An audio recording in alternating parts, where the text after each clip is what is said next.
On arrival in Myanmar's Rakhine state last week, Kofi Annan was met by angry protesters who called his visit interference in their internal affairs. We will not accept any foreign intervention in our country, as this is our sovereignty and our domestic affairs.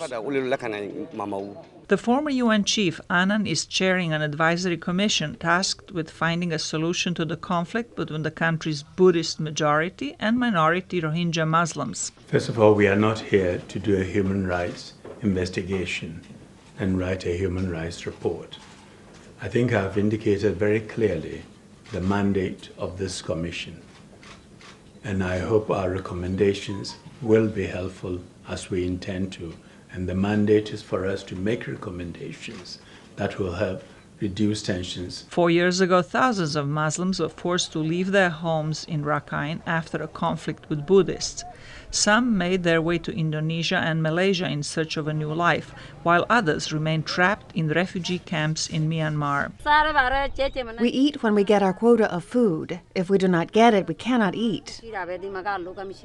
Last year's flight of Myanmar's Rohingyas in rickety boats without food and water caused an international outcry. Aung San Suu Kyi was criticized for failing to speak up for the persecuted minority. During a joint news conference with U.S. Secretary of State John Kerry in May, she said it was a deeply emotional issue. People should be aware of the difficulties that we are facing and to give us enough space to sort out our problems. Rohingya Muslims are denied citizenship in Myanmar, even though some have lived in the country for several generations. Many in Myanmar consider them to be illegal Bengali migrants who should be expelled. They're not even allowed to call themselves Rohingyas.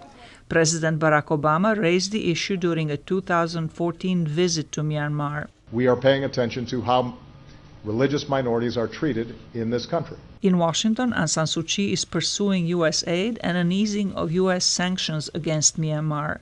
U.S. officials have said the sanctions will remain in place until there is significant progress on democracy and human rights in the Asian country. Zlatica Hoke, VOA News, Washington.